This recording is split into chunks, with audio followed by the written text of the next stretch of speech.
open borders, shameful abandonment, disregard for human life, the prospect of more mandates and lockdowns, and the list goes on. Now more than ever, we need to stick together. Voting alone is not enough. We must use our dollars to support like-minded companies that fight for our rights and beliefs.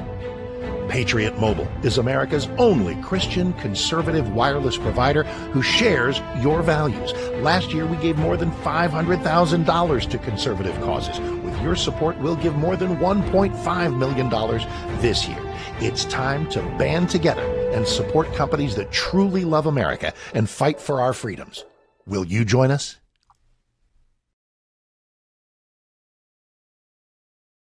Voice Radio, covering the latest state and local issues with Tom Fallbush, Bob Scott, and Jim Waters. Hello, Kentuckiana. You're listening to Kentucky's Voice. I'm your special host, Dr. Lance Pearson with the Kentucky Liberty Caucus, as well as the Louisville Tea Party. We're happy to have you on our show today. We've got two very special guests, two state legislators. The legislative session just came to an end this past week. I think Wednesday was the last day, tax filing day. And so we'll basically have a review of some of those bills from two Northern Kentucky legislators who I will introduce as we move on through the show. I do want to point to our radio listeners. You're probably listening to us on 970 AM. I think that's WGTX, GTK maybe. Nevertheless, we also have a live stream on Facebook and on YouTube. So if you go to Kentucky's Voice on Facebook or on YouTube, you should be able to find a live stream if you want to see a video of what you're listening to right now.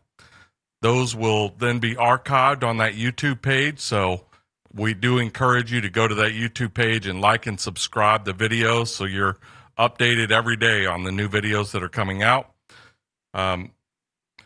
We also are rebroadcast on television. If you have Spectrum Television at 12:30, 4 p.m., and 8 p.m., there is a rebroadcast on Channel 21 on Spectrum. You can watch a video of a podcast of me talking with these two esteemed legislators. We also want to encourage our listeners. This is a listener-supported radio station. We're trying to bring conservative thought and opinion to the Louisville area, which if you're listening to our show, you know how vital that is. So if you would like to support our radio station, we try to put on shows 5 times a week, and there are costs associated with that. So if you want to go to the website, kyvoice.org, that's kyvoice.org, that will take you to a website that has links to a lot of the things that I just mentioned, as well as a donate button, which you can use to donate. Our producer, what is our text line number again? 502-571-0970. All right. If you want to text into the show, I'll do my best. I certainly will read these. I'll do my best to get it on air, actually, if it's a comment that I think is vital to the conversation. I'm not the best of our hosts at doing that, full disclosure. Okay. So let me go ahead and transition into the structure of our show today. The first half of the show, we're going to have on State Senator Steve Rawlings. The last half of the show, we're hoping to have on Mary Ann Proctor, who is a state rep. Both of those are from Boone County in northern Kentucky, one of the faster growing counties and a booming economic center for the state. We're going to talk about their pieces of legislation. This past week, I did want to single out a very interesting incident. As many of our listeners know, there is a House race, the Kentucky 4 congressional race to determine who is going to represent northern Kentucky, the eastern suburbs of Louisville, all the way over to eastern Kentucky and the Ashland area, just short of the Ashland area. So, producer, can we put on the image? Kenton County, which is a county in northern Kentucky, actually had a debate there are 6 debates that have been planned and scheduled for a debate between Thomas Massey, who is the current rep there, and his challenger, a man by the name of Ed Galrine. So far, Ed Galrine has denied to participate in any debates with Thomas Massey, which is unusual given that he's trailing in the polling as well as the fundraising. So it's unusual that a challenger would not want to debate, but so far he has turned down all 6 of those debates. So the image that you saw, if you're watching our YouTube channel, was Thomas Massey debating an empty chair because Ed Galrine did not show up for the first of those debates. We want to encourage everyone to pay attention to these races and listen to these debates so you're an informed voter.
Kentucky's Voice Radio, online at kyvoice.org. Welcome back to Kentucky's Voice on 970 AM in the Louisville area. You are listening to the special host today, and my name is Dr. Lance Pearson with the Kentucky Liberty Caucus and the Louisville Tea Party. We're going to transition quite quickly. I just want to finish that thought from our intro segment.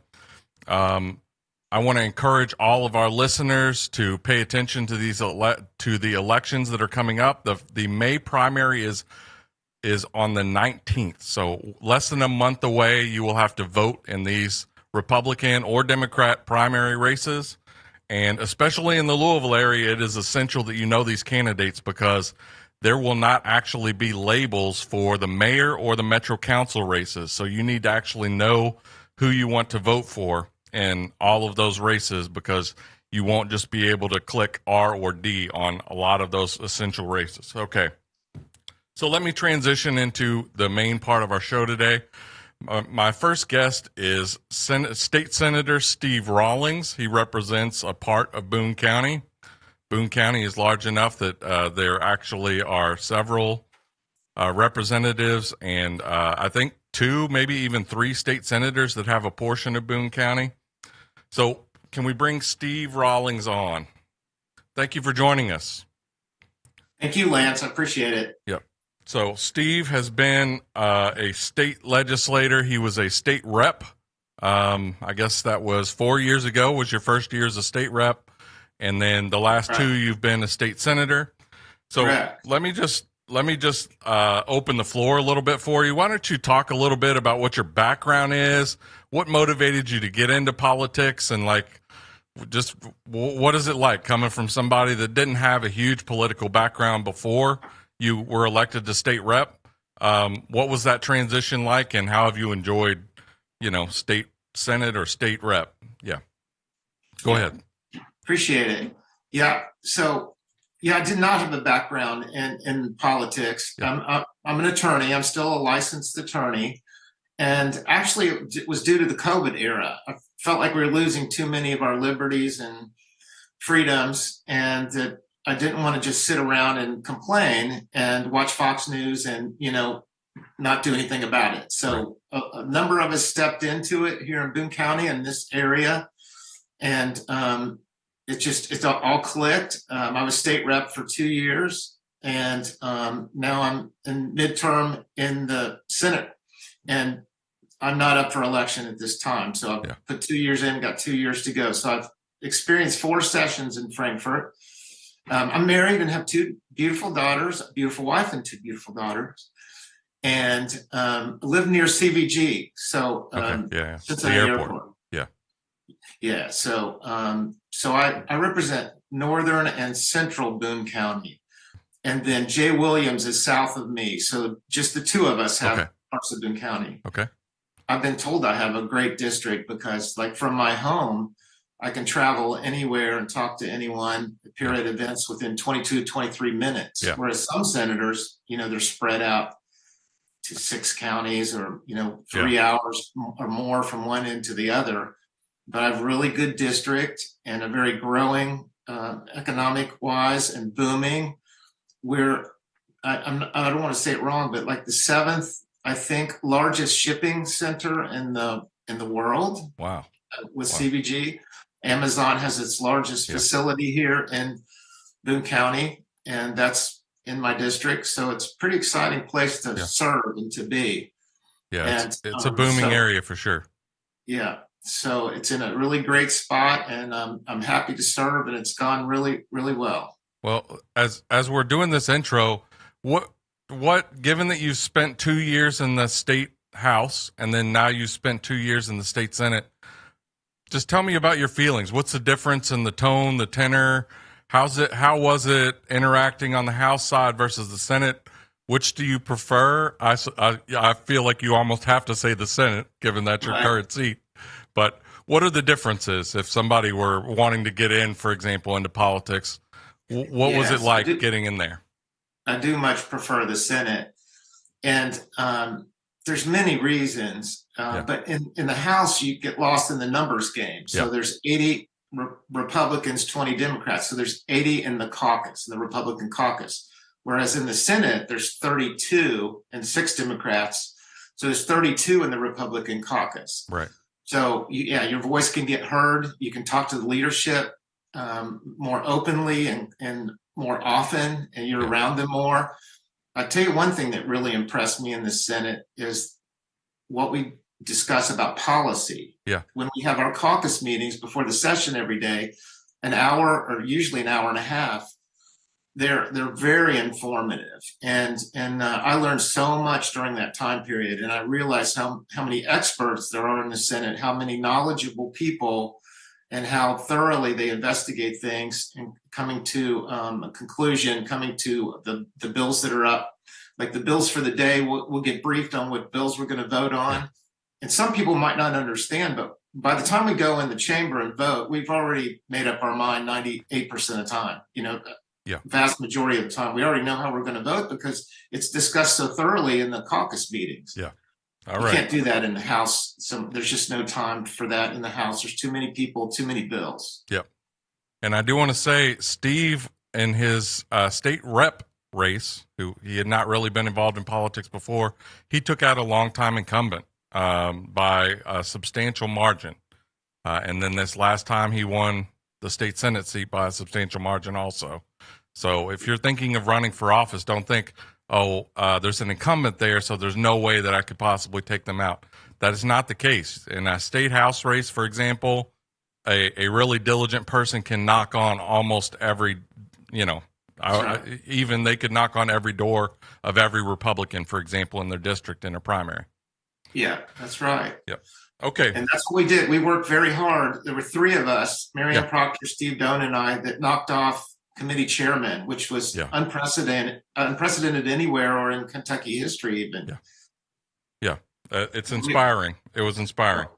Yeah. Okay, let's transition into this last session. It just concluded on Wednesday. I think the bill that you filed that got the most press coverage anyway, for what that's worth, was SB 59. Why don't you give me the background? This basically put some penalties behind using taxpayer dollars in order to influence ballot initiatives. So what sparked this? What's the relevance that people would know about? What's the situation that this has occurred in? And so what's inspired the bill first? Yeah, we've discussed in the Liberty Caucus meetings about taxpayer-funded lobbying. So this will be a big step in that direction of eliminating taxpayer-funded lobbying. So this originated primarily from ballot 2 in 2024, the school choice amendment, and so many school officials and superintendents mischaracterized it, gave out false information about it. But anyway, they used public resources and their own official time. They're using their official time to advocate against the ballot measure and spreading that message. And they did it unashamedly and proudly. And so it was really bad because they're in education. We should hold them up to a higher standard of being a good example to kids, and they were breaking the law. So that's where that came from. Yeah.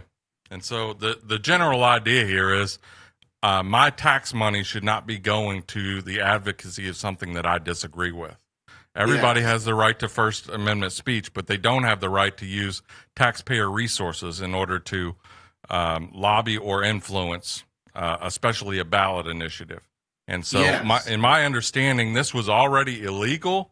Like they weren't supposed to do it, but there were not any significant penalties. So they just broke the law with impunity, basically, because a lot of public schools did not like that school choice initiative. Is that how you saw it?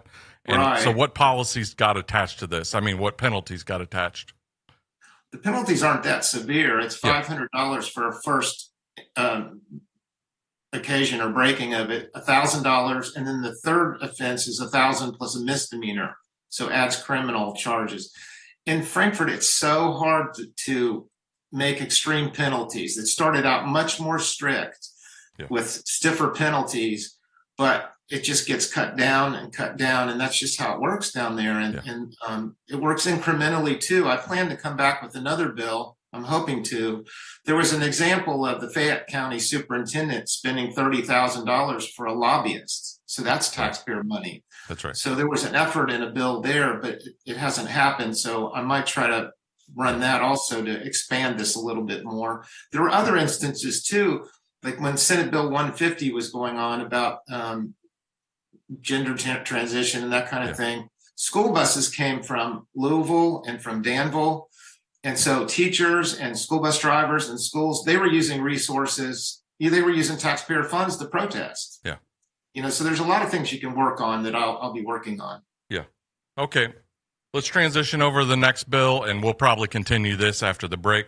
SB 52, this related to permitting, especially for small businesses. So what inspired this? This didn't get all the way through, but it did pass the Senate overwhelmingly. And so hopefully next time we can get it through. What does it do? What inspired this one? Well, I work with the Goldwater Institute out of Arizona, and they helped draft the legislation initially. And this is an ongoing issue across the nation right now. It's like a top issue dealing with property rights and freedoms to operate a business. I've got an associate, a colleague in Frankfurt, that he had a business. What should have taken 2 years was strung out for 8 years from a government agency, and then they denied his application. After all along, it was approved along the process, all along until the end, and then they denied it. So it stretched out to 8 years. So this bill's intended to end that kind of thing. Yeah. Have a shot clock deadline. So just important, even no matter how long the deadline is, to go by that deadline and meet that deadline. So the bill says if you don't meet the deadline, it'll be automatically permitted. Yeah. And so I know for a lot of people that are trying to start businesses, trying to get permits, trying to get licenses, it can be very tedious. We'll pick up a discussion of this right after the break.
Now, back to Kentucky's Voice Radio, online at kyvoice.org. Welcome back to Kentucky's Voice. I'm your special host, Dr. Lance Pearson with the Kentucky Liberty Caucus and the Louisville Tea Party. I'm joined today by State Senator Steve Rawlings from Boone County in northern Kentucky. We're going over some of the bills that he filed this past session that we're at the point where we're getting into bills that didn't make it all the way through, but made it through part of the process. And they're interesting ideas that we hope can be revisited in future sessions. So at the end of our last segment, we started talking about SB 52 related to putting a shot clock on decisions on whether they're going, boards around the state are going to approve licensing, or, for example, other boards might, there may be a business permit that you need to have. Maybe even does this even stretch into building permits, or was that was yes, it okay, could, yes, yeah. And so again, the issue is that a business owner who has a good idea for a business, just wants to start, they can start the process, but there's no shot clock on it. So some of these decisions on whether or not to let a person have a business can stretch into the many, many years. A process that you think might be 6 months or even a year can stretch in. Steve said there was an example of someone who the process stretched into 8 years, and then at the end of it, they denied him. So did you have anything else you want to talk about that before we transition? Well, just that it's such an important bill for pro-business, economic development, the energy sector and the manufacturing sector, and Absolutely. Property rights and freedoms. Yeah. So we're gonna run that one again. Yeah, absolutely. Okay, I know this is a subject that is passionate for some of our listeners. This is SB 25 on geoengineering. I believe you and maybe John Hodgson in the House have filed this a couple years in a row. What is geoengineering for our listeners, and what does this bill propose? That's spraying chemicals into the atmosphere. Some methods would be spraying aluminum particles to reflect the sun, with the theory of cutting down global warming. It's just a very difficult bill to pass through because they look at people as a tinfoil hat, like like things are being made up about what it really is. But we just want to protect the environment. So ours is a bill that wants to keep our atmosphere clean, which will also keep our soil clean and water clean, and for agriculture, for animals, and human health. Yeah. So we think it's a very practical bill. It's a prohibition, a bill of prohibition. Yeah. And so people, as you said, like there's this perception that this is tinfoil hat stuff, but Bill Gates, everyone has heard of Bill Gates of Microsoft fame. He has proposed in the past spraying aluminum or something to reflect sunlight in order to decrease global warming.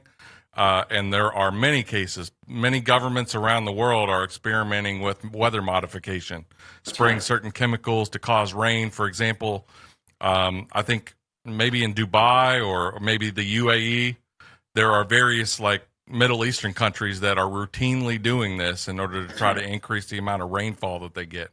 So this addresses that, and so it isn't just a pie in the sky thing.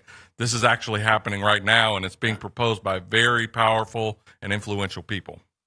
Yeah, the global organizations have been advocating for it, and the Biden administration was looking to do it too. There was a report filed by the White House, and so they were serious about it. Yeah, absolutely. Okay. All right. There are two new bills that I'm not gonna lump together, but we'll cover these back to back.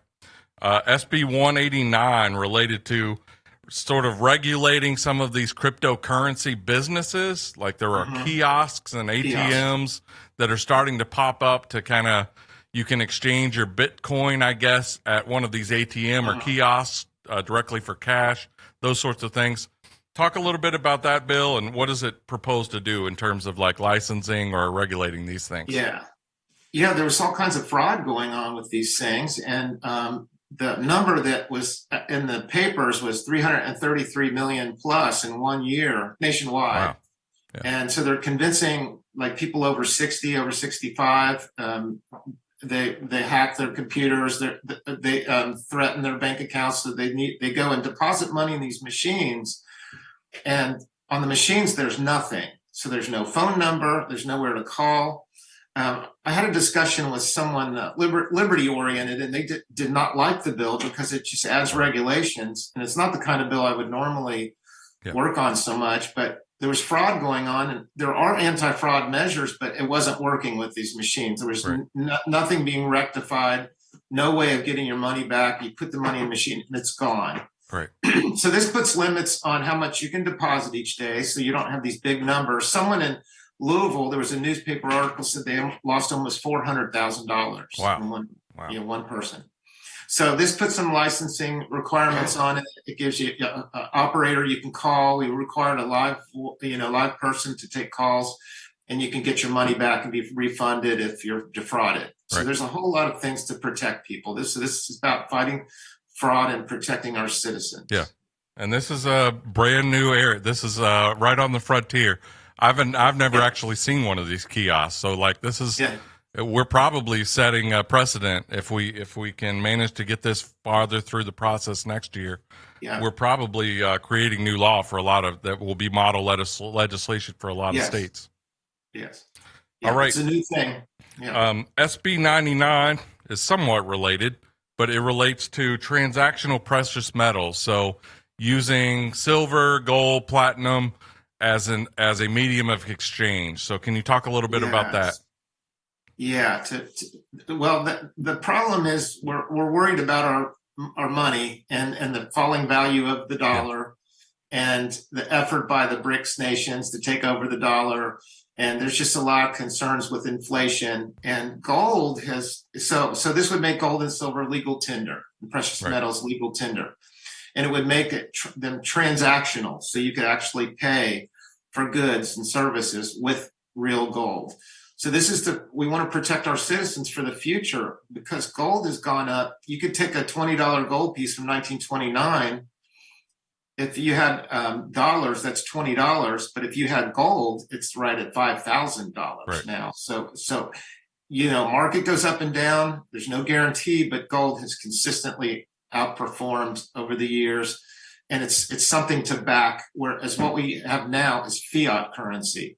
So if you have a $20 bill in front of you, it's a note. It's not real money. So gold is real money and is backing, and it's always been used throughout history. So we just want to get it to that point to help our people be able to invest and protect their assets. Okay. I think I certainly invest a little bit in gold and silver myself. This is not financial advice, I guess you could say. I think we need to have that disclaimer. But it's good that we're trying to update our state laws to basically, this is I think the concept is called sound money, right? Yes, that's a term that's used, correct. Yeah. Okay. But there's a sound money company, so I have to be careful. I don't use that term. Okay. All right. Okay.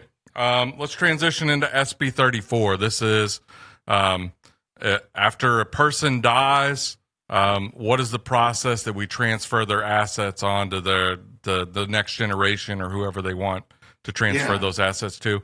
What does this bill do, and what was the concept behind it? Yeah, transfer on death deed. It's actually a simple concept, but it seems complicated at first. But if you die, you can you name a beneficiary during your lifetime. It could be your son or granddaughter, and upon death, it transfers at the time of death. So it'll be so helpful to so many people that don't know about the estate planning. Maybe they might not have attorneys. Maybe they only have one small house and that's all they have, or a car, an automobile, the primary automobile. But some people, all they own is a home. Right. So this can help them to do their estate planning, have things done during their lifetime. So to me, this is about peace of mind, and it's a tool that ordinary people can use without the experts. You just file a simple form down at the courthouse. Okay. And so what's the process now that this cuts down on the red tape related? Like, let's say you don't have a living will that specifies everything. Yeah, go ahead. It doesn't need to be in the will, and it doesn't need to go through probate. Okay. So it's no different now than you have a bank account in Kentucky where you have two people on the bank account. One dies and the other has the money. It's similar to that. Okay. That was State Senator Steve Rawlings. Thank you so much for joining us. Right after the break, we're going to pick up with your colleague and good friend, Mary Ann Proctor. Thanks again to Steve Rawlings. You're on Kentucky's Voice.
Back to Kentucky's Voice Radio, online at kyvoice.org. Welcome back to Kentucky's Voice. I'm your special host, Dr. Lance Pearson with the Kentucky Liberty Caucus, as well as the Louisville Tea Party. I want to do a refresher on the ways that you can view this podcast or listen to some audio from our interviews today, our radio show. You're listening probably on 970 AM in the Louisville area.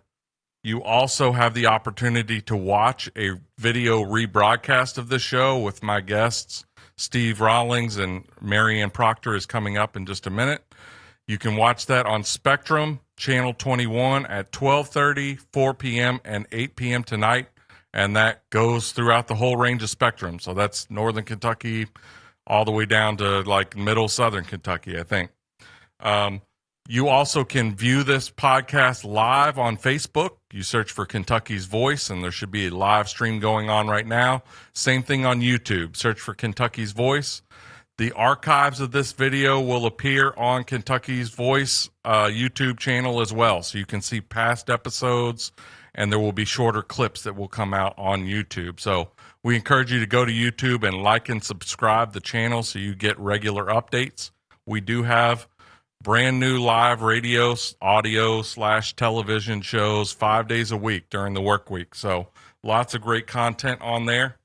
If you want to give to support this conservative opinion and talk, we talk about local and state politics quite a bit more than national politics. But if you want conservative opinions in the Louisville area, I encourage you to go to kyvoice.org and donate. Any amount that you want to give, a monthly gift or a one-time gift, it would be greatly appreciated. Okay, our next guest is going to be State Rep Marianne Proctor. We just had on State Rep who transitioned into State Senator, Steve Rawlings. Both Marianne and Steve are from Boone County, which is just south of Cincinnati, a little bit to the west. And so that is where the Cincinnati Airport, CVG, is located. It actually is in Kentucky. For people in Louisville, you may not know that. So Marianne, can we bring her on? Thank you for joining us. Let me just give my general questions, and that's, how did you get into politics? What inspired you to run that first time? How have you enjoyed your time? What was your background? And most people, when they enter the state legislature, actually have very little political background. And most state legislators, it's a part-time position, and they still maintain employment outside when they're not in session. So just talk about your background and what got you inspired to get involved in politics, and what's your background? Well, thank you for having me on today. So my background, I'm a speech pathologist. I worked in the field for over 25 years, and I had the luxury of working in one of our finest rehabilitation institutes in the nation, where I was the coordinator of speech and education and ran that department. So my specialty is working with people who have brain injuries, whether it's a traumatic brain injury or cancer or concussion, sports injuries, vascular injuries. That's what I did, and that was what I'm passionate about. So what got me into politics, I've always been political, certainly at the national level, very involved. I am a Rush Limbaugh baby. I listened to him for the 28 years of my life and was very much inspired by him and learned so much about politics. But it was 2020 that did me in. Having worked in the hospital setting for many years and in healthcare, I was suspicious of what was happening with the lockdowns, the government overreach, the forced vaxes. And for somebody like me that works with people with special needs, you need to see the face. And being masked for so long, and Boone County schools were one of the very last districts that were unmasked and went back to school. And that was troubling for me because I was very worried about our kids, and not just the younger ones that maybe were learning to speak and learning those social communication skills and just getting started. But it really negatively impacted the psychological health of children all across the spectrum, whether it was elementary school, junior high, or high school. Yeah. So for me, I felt like Frankfurt wasn't pushing back enough, certainly not against our governor that was trying to ticket people and try to put them in jail for going to church. To me, it was violated so many of our constitutional rights and liberties that we had, that I could either complain and stay on the sidelines, or I could get into the game. So I chose to get into the game. And part of what I've been working in the last 4 years is really in the healthcare space. Many people know about Certificate of Need, which is basically a government permission slip that prohibits new health providers from coming into the state unless they get a government permission slip to do so. Yeah. However, the dominant provider can often sue them from doing that. So that has been one of my big focuses I've been working on. Yeah, we'll get into those bills here in a minute. All right. Thank you. I mean, it's a very interesting background. Most people don't know this, but my background is in a neuroscience related field. And so I actually went to Boston University for graduate school, which has one of the premier CTE brain injury programs in the country. So let me go ahead and transition into the bill that you filed that got the most publicity by far in this session. It was one of the priority pieces of legislation. Fantastic that it passed. And that was HB 4, related to grooming. And so maybe for some of our listeners, you never even heard this term, grooming, but it's basically adults that are forming relationships with minors in order to eventually transition those into some sort of sexual relationship further down the road when maybe they're over 18. So just talk a little bit about that bill. What inspired it? What was the idea behind it? And like, what protections did you put in also that we're not kind of infringing on completely normal conversations between adults and minors, like teachers and coaches and their students or their players? Go ahead. Yeah, great question. Yep. So this came to me from a mom that goes to church with me, and she was sharing with me what happened to her daughter here in an elementary school in my district of a teacher, completely inappropriate behavior. There wasn't anything that they could do, the law enforcement, to charge him for the actual grooming because there is nothing on statute for that. What they did get him for later was another charge, and he's no longer teaching, fortunately.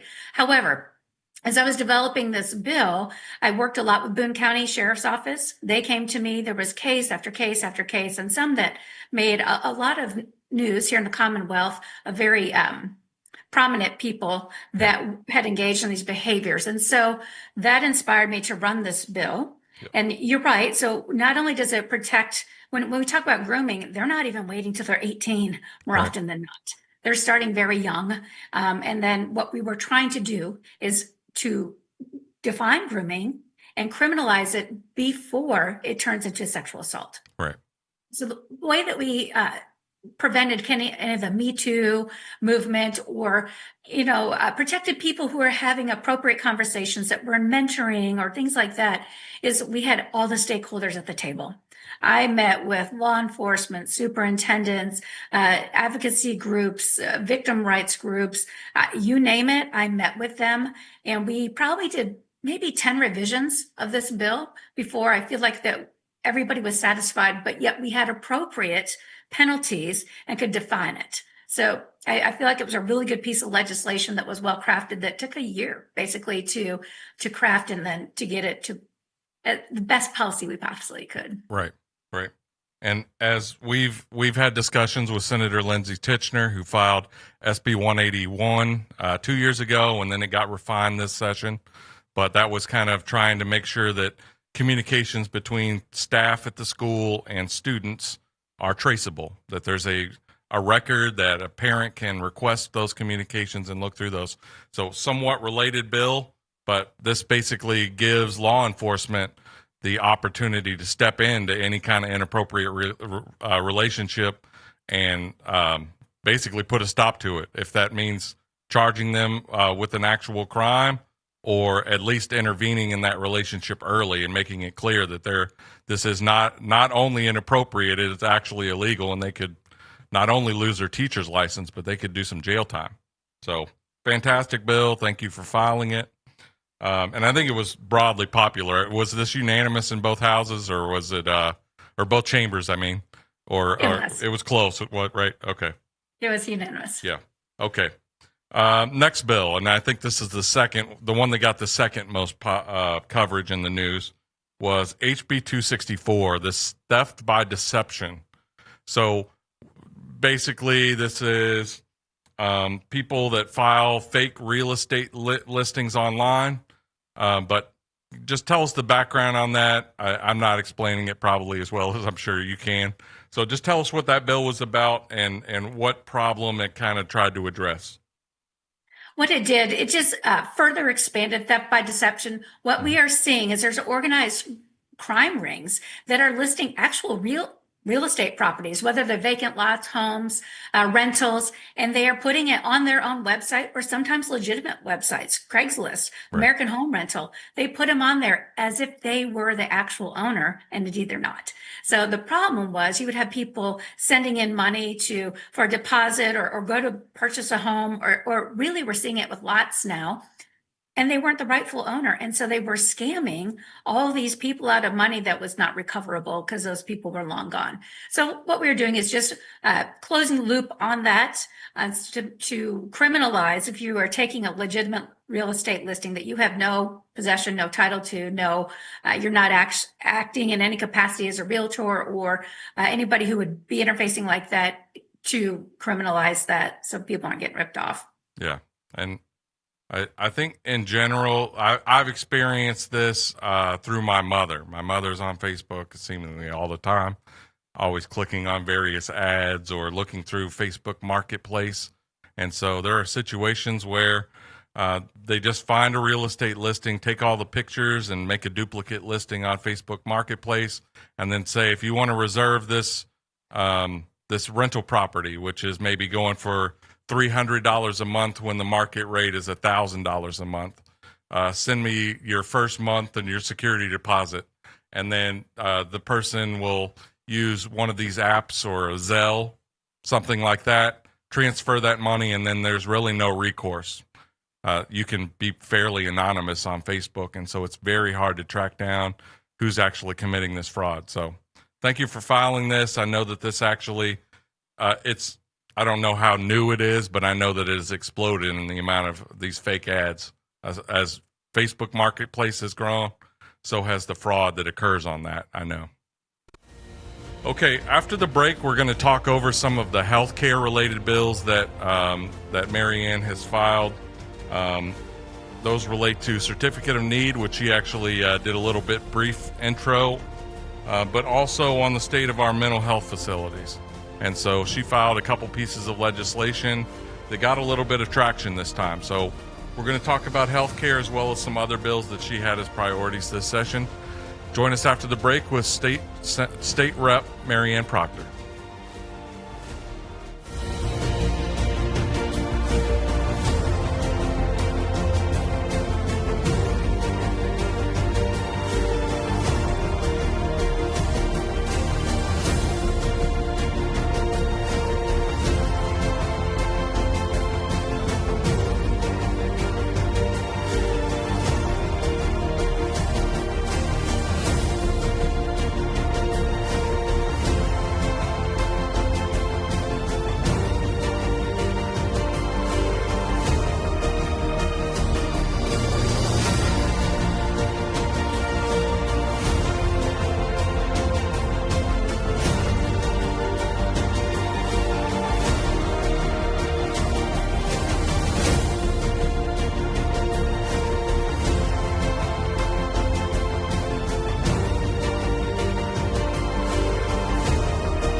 back to Kentucky's Voice Radio online at kyvoice.org.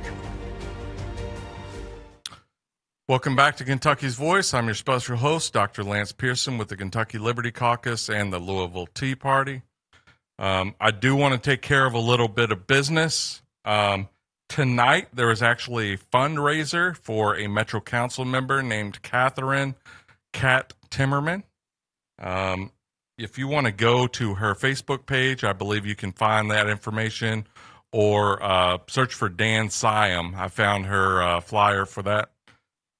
There is also on April 28th a candidate night that is being put on by the Kentucky Family Association. I believe that starts with a free dinner at 5 p.m.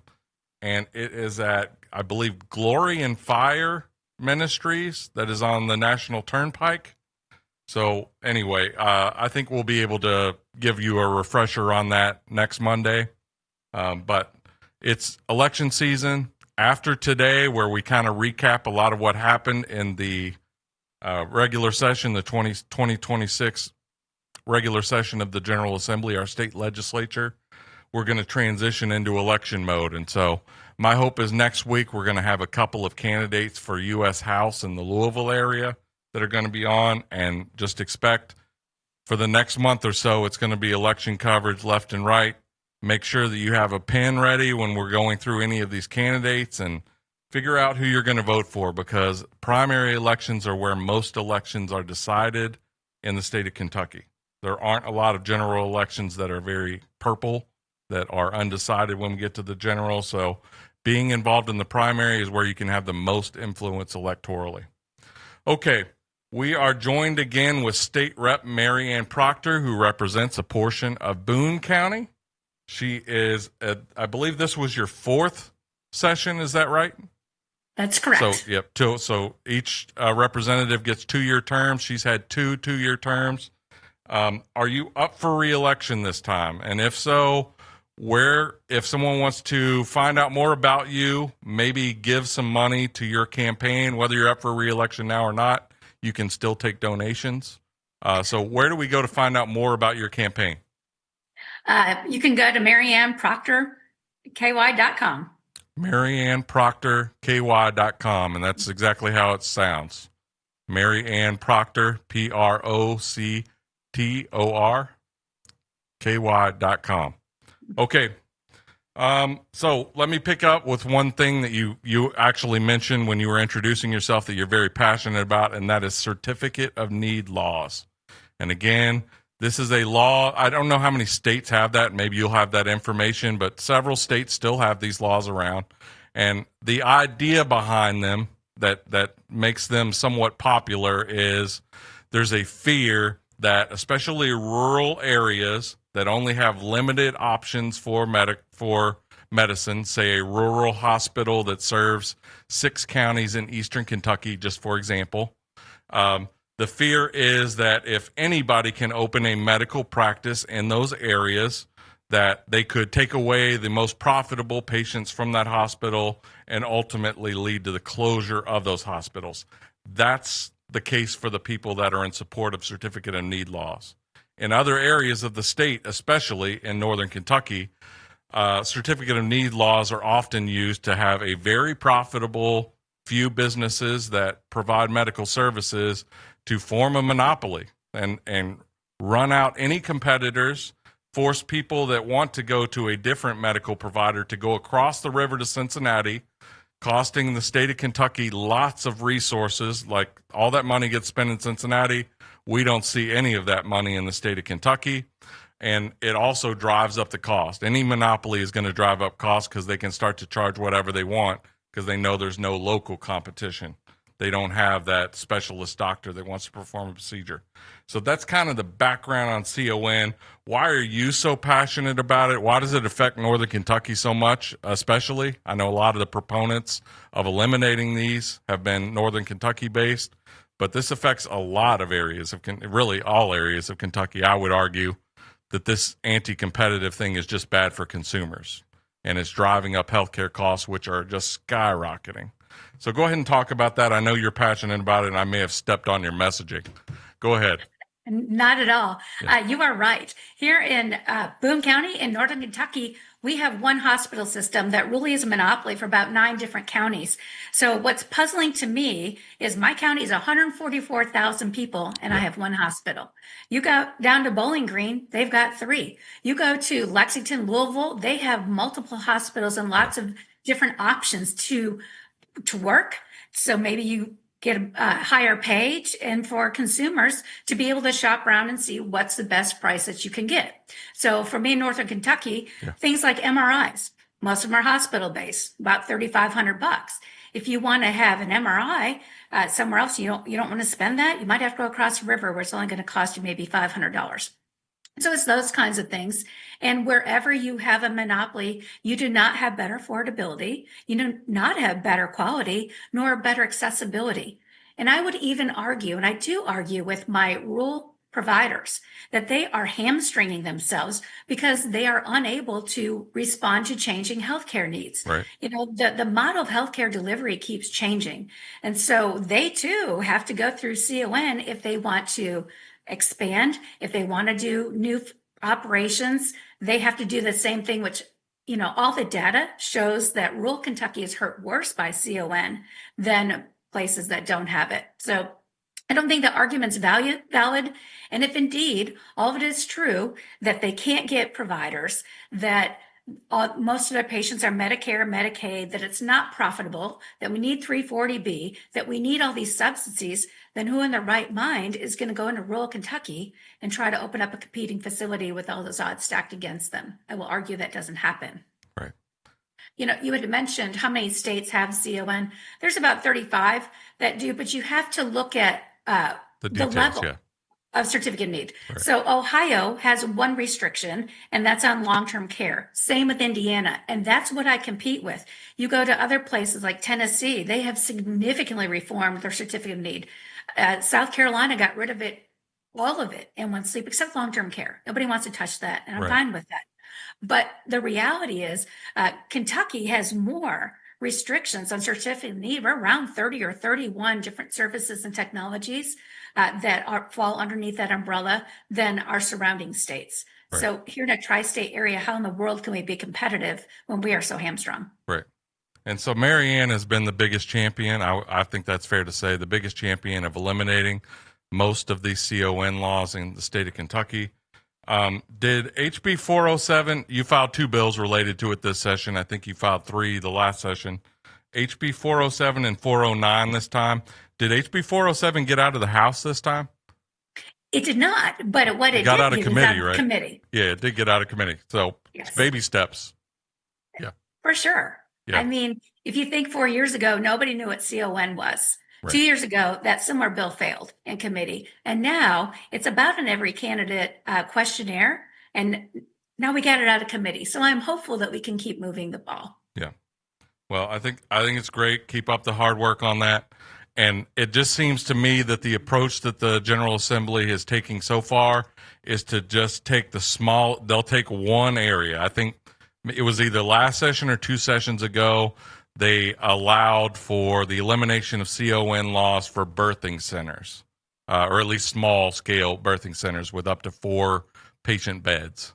And so my fear is that we do make progress, but we make it at such a snail's pace that all of these other states are going to eliminate it. We're going to wind up with one of the least competitive healthcare systems in the entire country. I think that's the path that we're on. And so, yes, every baby step that we make forward is great. I just wish the General Assembly would have an open debate, go ahead and get this in front of the floor so we can have a floor debate and hear all the arguments on both sides and really get the ball moving on that. Is that kind of your perspective? Absolutely. Yeah. And as I think people become more aware of it, and I was actually surprised by rural hospitals that were actually supporting 407 because we had a vascular surgeon who wanted to come into Somerset. Yeah. And he wanted to open up an ambulatory surgical center to provide these services. A hospital 55 miles away said, nope, can't do it, even though that hospital doesn't offer that service. I think as more and more of that gets out there, so people are being denied services because of these hospitals that can be, you know, hundreds of miles away, are controlling what's happening in some of these cities. And it's just not right. Okay. Yep. Okay, well, keep fighting on that issue. We did have a small bill that you were one of the sponsors of. I think you were the primary sponsor on HB 385. So do you want to talk just briefly on that? My understanding is this kind of refined the law and made some tweaks to the law related to state-operated mental health facilities. And the idea, at least my understanding of it, was there's a lot of state-run mental health facilities that don't provide all the services on site, and this streamlines the ability to get some of those services off-site, to get rid of some of the bureaucratic hassle and allow them to get those services at like a private provider in the area. Is that kind of the gist? Pretty much. It's if that psychiatric facility cannot provide a service, so say they fall and break an arm, they aren't able to treat that, but to make sure that that third party provider is able to do it and actually gets paid for it. So and so it set a rate versus it being ad hoc and made sure that these third party providers were getting paid. That is all they did. It was a pretty simple cleanup cabinet bill. Yeah. Okay. All right.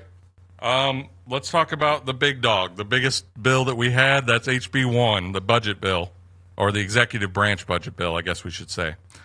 So what were your thoughts on it? And I think it's correct. You always hear the argument in a budget year, the most important policy document is the budget bill. I think that is pretty accurate. So what were your thoughts on HB1? What were some of the things that you fought for in that maybe? So just talk a little bit about that budget bill. Okay, I think there are two different things. HB1 this year was the one that gave us You're right. a little bit of school choice. Yeah. Is I'm that sorry. the one you want to talk about? I got myself mixed up. I was talking about HB 500. Go ahead with HB1.